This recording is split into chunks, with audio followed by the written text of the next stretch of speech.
สบายดีพ่อพี่น้องกับทักทายสบายดี FC ทุกคนเด้อวันนี้มาพอก็เป็นน้ำคิงตอนเสาร์พี่น้องกำลังสิไปตลาดขายขนมคือเก่าพี่น้องตอนนี้ถ้ากระถอดกันย่างเรียบร้อยพี่น้องเสร็จเรียบร้อยตื่นแต่3 โมงคือเก่าตอนนี้ก็5 โมงเลย5 โมง10 นาทีพี่น้องแต่ว่าแจกเบิดแต่บ้านความบ่ไหวตอนนี้เราจะมาเก็บขนมใส่กระตาเนาะแกกันเด้อพี่น้องวันนี้กาวันที่12พี่น้องเนาะตลาดเสาร์กำแพงวันอาทิตย์พี่น้องมื้อนี้วันมาคตคือสีลายเพราะว่ามันไก่เทศกาลเนาะไก่สงกรานต์พี่น้องเราคิดกันได้ถอดขนมเพิ่มขึ้นได้ตื่นประมาณทงปลายกูแหละดูกันมาสิคายเวิร์ดโบพี่น้องขายราคาเก่าเนาะก่อน6,000คือเก่าพี่น้องสวยแต่สวยมาก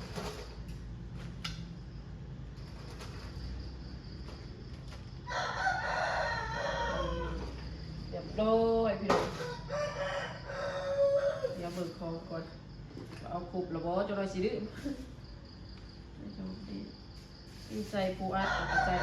โอเคพี่น้องครบปะเดี๋ยวไปขอกันดูตลาดพี่น้องเป็นพี่โคตูเดินทางบอกว่ามันสวยเดี๋ยวเลยสามตัวขนมเนี่ยพี่น้องมันแจกไว้ทุกมื้อเนาะปกติของเพื่อนน้ำมันเนี่ยใช้กดนี้อาซาเปิดสีส้มด้วยระบบ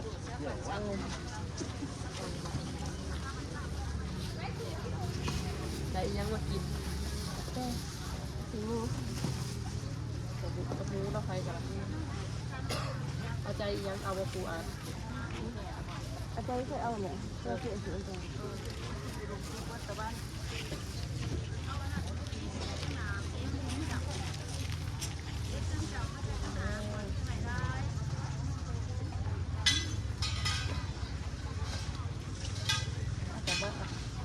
อันนี้ได้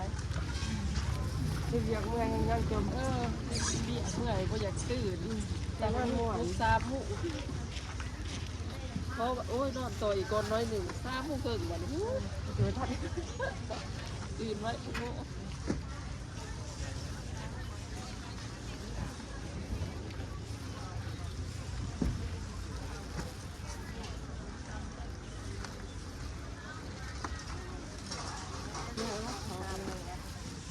จะเขาลงมาเด้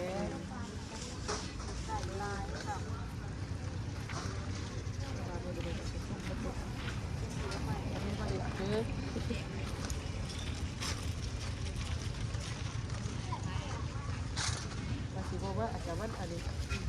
ไก่ปีใหม่นะที่สีลายเนาะเหนื่อยจะเหนื่อยยากก็ปวดท้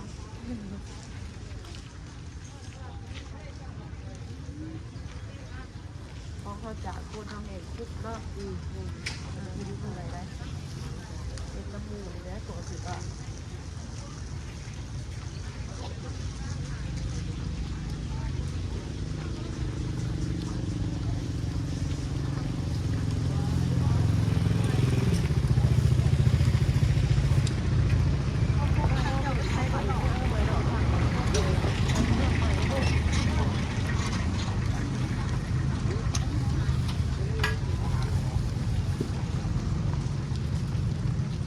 ไปเช้าได้เลยปะ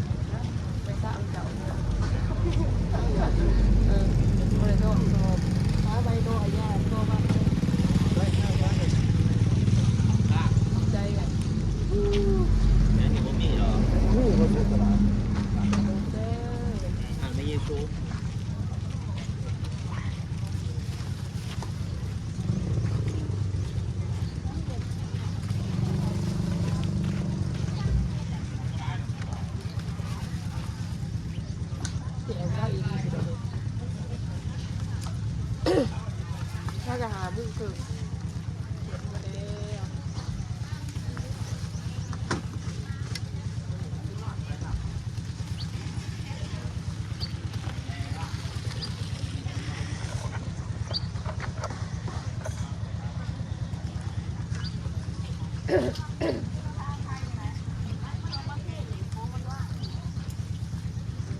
เอาก็เอาบัตรใบดอกเดี๋ยวบอกเลย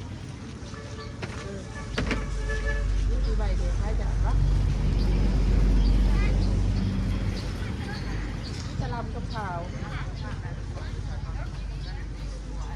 เอาว่าเอาแต่เสา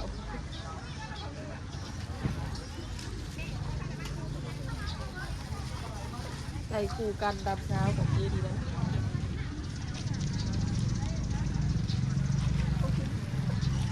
ได้อยู่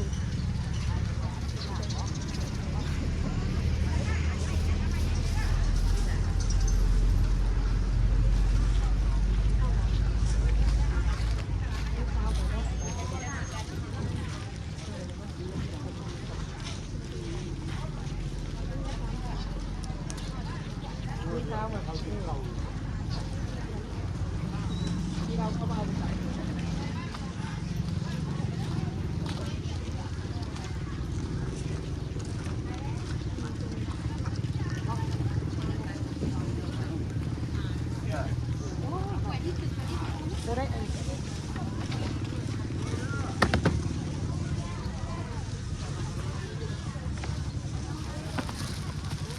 นี่ค่ะยังไงเ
ป็นตัวเดียวหรอกเรือขนมเนื้อ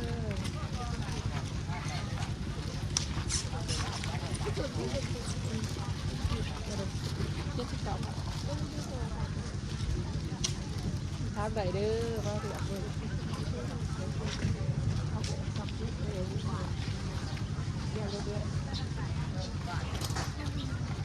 คอยบ้านเสียแยกซับดัดเดซี่ออกเรียกกันเด้อ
ก่อนนึงแล้วอย่านั่งกิน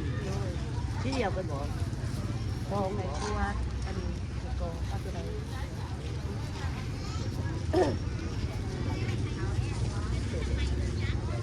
อันนี้เนาะ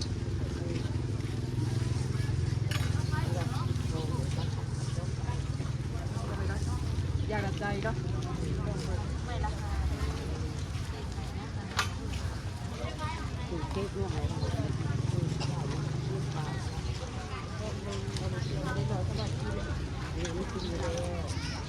มันเปิดกระจายที่เจ้ากระจายมัน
พี่น้องวันนี้คนลายแต่เสาแท้เนาะขนาดสวยอยู่ได้ดิประมาณ6 โมงนี่แหละคนลายพี่น้องวันนี้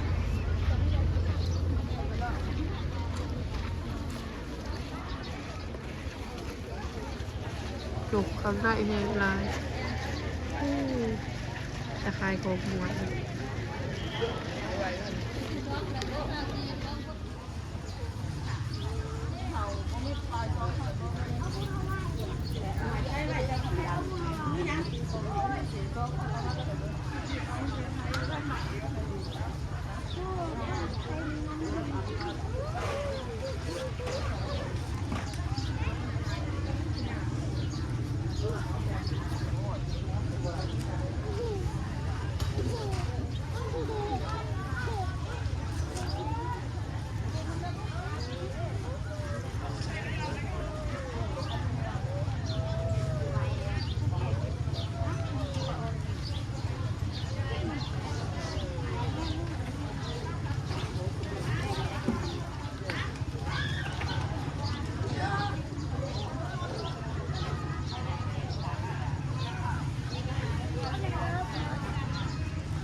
คนเฮาหันไปตามทางนี้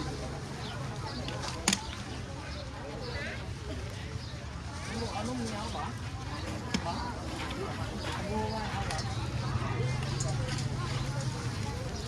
มาเลยสนับโค้ง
จอยไปทางไหนดิจอยน้ำใช้เมย์ตัวของมันนี้ ตัดภาพมาตอนสวยๆเติบพี่น้อง7:30เนาะตอนนี้7:30แล้วขนมก็ย่างอยู่พี่น้องย่างลายอยู่เลยทายบ่เบิด3 มื้อนี่เนาะคนเบิดคนบางนะคนมาแต่เช้าเนาะ7:30เนี่ยอากาศร้อนปาโถมื้อนี้คือสิอันนั้นที่สุดของความร้อนค่อยว่าเลยปกติ7:30นี่ยังบ่ทันร้อนปานนี้นะมื้อนี้จะได้จะว่าร้อนคักแต่พี่น้องบ่น่าเชื่อว่าคิดว่า8 โมงปลายแล้วมาเบิ่งโมงว่า7 โมงครึ่ง แล้วกะสิได้มื้ออะไรพี่น้องคายบ่เบิดกะเพราะว่าพาเมื่อหน้าเนาะพาเมื่อหน้าย่างขนมที่ย่างเดือกะสิป้าใบให้อันนั้นว่าเกี่ยวข้าวกินเนาะเอามาให้เขากินอยู่นะพี่น้องแล้วก็จะบ่ได้ก็ดีคือกันเอาไปให้เดี๋ยวคนงานเกี่ยวข้าวเฮ็ดเบียกเมื่อยๆกินขนมเนาะพี่น้องห้องท้องป่ะพี่น้องแม่น้องพีก็สิได้เก็บเครื่องเก็บของเมื่อก่อนแต่ว่าเสียผ้าคายดีอยู่พี่น้องก็คายดีอยู่ได้มือนี่แม่น้องพีถอดมากัน6-5 ถุงปลายพูดละเสียผ้าก็โอเคพี่น้องขาดลายโตอยู่พาพี่น้องแม่น้องพีขอตัวเก็บเครื่องก่อนเนาะพี่น้องก็แม่น้องพีมาหอเพื่อนแล้วเนาะกำลังสิเตรียมตัวมานะ เลิกบ่บังกล้องอันนี้ขนมโบเบิร์ตเวลากินกันสิเอา ยังยับออก เอา นิ้ว หน้าพี่ดอกให้พวกผู้คนเกี่ยวเขากินเนาะจะได้ ส่วนที่เหลือก็เอาไปเมื่อหน้า จะนั่งไม่ดีนั่งไม่ดีคนร้ายพี่น้องมีสาวแต่ว่าส่วนได้ก็ซื้อเสียผ้าเนาะว่าไก่เพชรสักการเนี่ยพี่น้องคนร้ายอยู่ดีนะแต่ว่าขนมคลายบอกคนร้ายเอาเมื่อเบิร์ดดิเรากินพี่น้องจะเป็นไฟเนี่ยแหละก็สิได้คนพี่น้องจากมันจ้ะอยาก พวกคนคือเก่าจ้ะอยากก็กินโดดเนาะ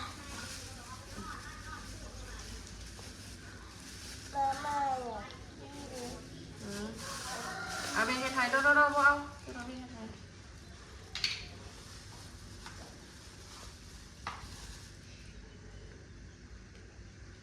มีใจอีดิ้งนี่แหละสิเห็ดเด่นจนเบิดนะ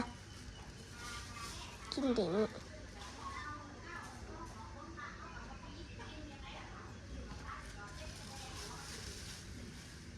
ดีกว่าเขาสีอันนี้เนาะ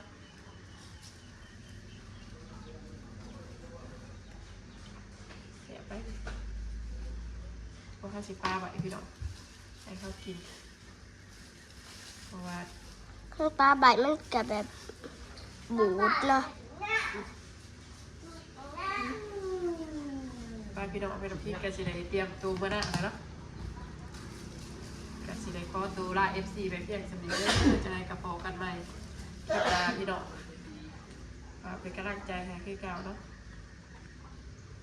กดโฆษณาฝากกดไลค์กดแชร์พี่น้องขอกันไว้ติดตามสบายดี